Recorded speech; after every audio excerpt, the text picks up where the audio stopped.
백신 2회 접종 후 시간이 많이 흘렀기 때문에 마스크를 벗고 말씀을 드리겠습니다.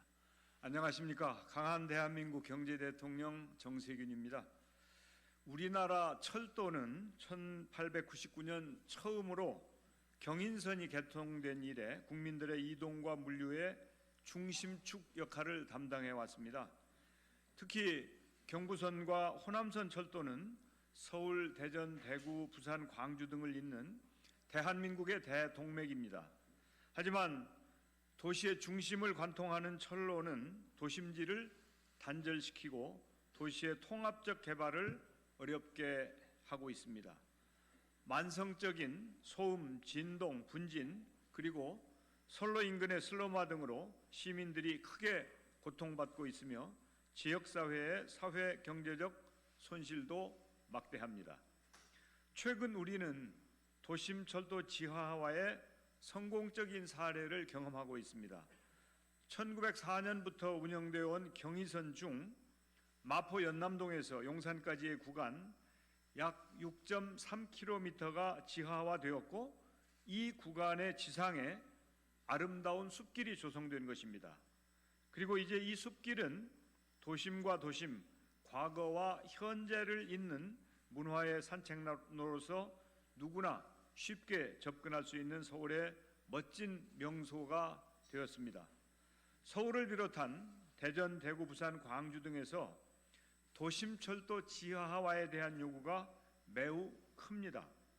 지난 20년 동안 여러 지방자치단체와 주민들이 수없이 많은 탄원도 제기하였습니다. 그러나 철도 지하화는 아직 풀지 못한 수건사업으로 남아 있습니다. 국민소득 4만 달러를 향해 가는 시점에서 이제 도심철도 지하화는 더 이상 미룰 수 없는 시대적 과제가 되었습니다. 철도에 의해 분절된 도심을 연결하고 미래형 도시발전을 도모하고 하루속히 시민들이 소음과 분진 없는 쾌적한 환경을 누리실 수 있도록 노력해야 합니다. 서울, 대전, 대구, 부산, 광주 5대 도시의 인구는 합치면 총 1,900만 명에 달합니다. 그분들은 도심을 지나는 철도를 지하화하여 그 위에 생기는 대규모의 국공유지에 공원과 문화시설, 체육시설, 상가와 주거시설 등을 짓고 싶어 하십니다. 특히 청년과 신혼부부, 서민을 위한 지분 적립형 공공주택 등의 건설도 희망하고 계십니다. 도심의 철도를 지하화하여 미래형 친환경 공간으로 바꾸길 원하고 계십니다. 이렇게 되면 그곳들 자체가 세계적 명소가 되고 해당 도시들은 경쟁력이 크게 높아질 것입니다. 국가의 균형 발전이 앞당겨질 것입니다. 현재 지하화가 검토되고 있는 구간은 서울 중심 수도권의 경우 서울역부터 당정역까지 약 32km, 대전의 경우 신대동부터 파남나들목까지 경부선 13km와 대전 조차장부터 가수원까지 호남선 11km, 대구의 경우 서대구역에서 고모역까지 약 11km, 부산의 경우 구포에서 부산진역까지 약 13.1km, 광주의 경우 광주역에서 송정역까지 약 14km입니다. 우선 5대 도시부터 지하화를 시작하되 추후 단계적으로 인천, 수원, 천안 등으로 그 대상을 확대해 나갈 수 있을 것입니다. 제가 만일 대통령이 된다면 대통령 직속으로 철도 지하화 추진위원회를 구성하여 직접 챙겨나가겠습니다.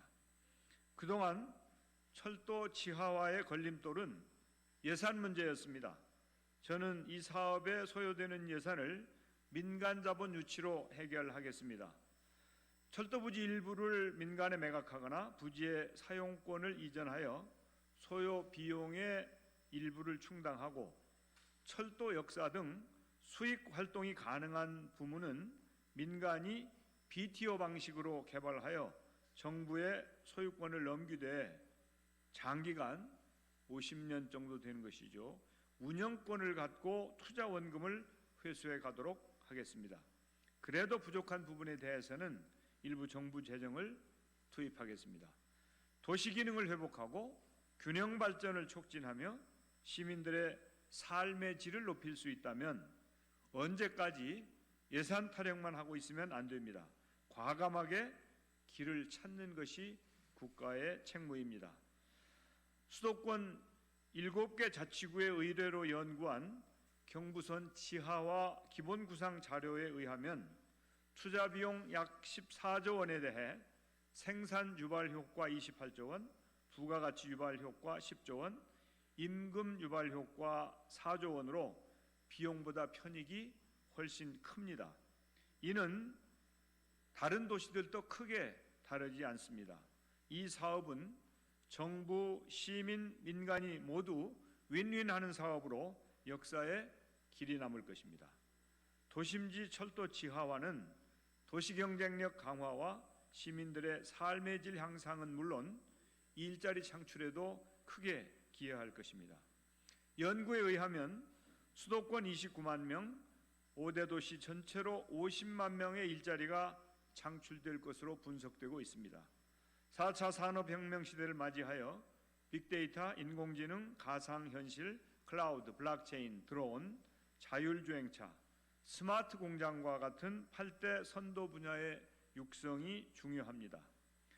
그러나 이러한 신기술도 스마트시티나 도심지 철도 지하화와 같은 미래형 프로젝트에 연결될 때 더욱 큰 시너지를 낼 수 있을 것입니다. 많은 시민의 수건인 철도 지하화, 이는 분명 대한민국의 과거와 미래의 멋진 화해가 될 것입니다. 밥을 짓는 일에도 도시를 바꾸는 일에도 적절한 정책이 필요합니다. 과감한 도심지 철도의 지하화를 통해 도시의 경쟁력이 급상승하는 강한 대한민국, 저 정세균이 만들겠습니다. 감사합니다.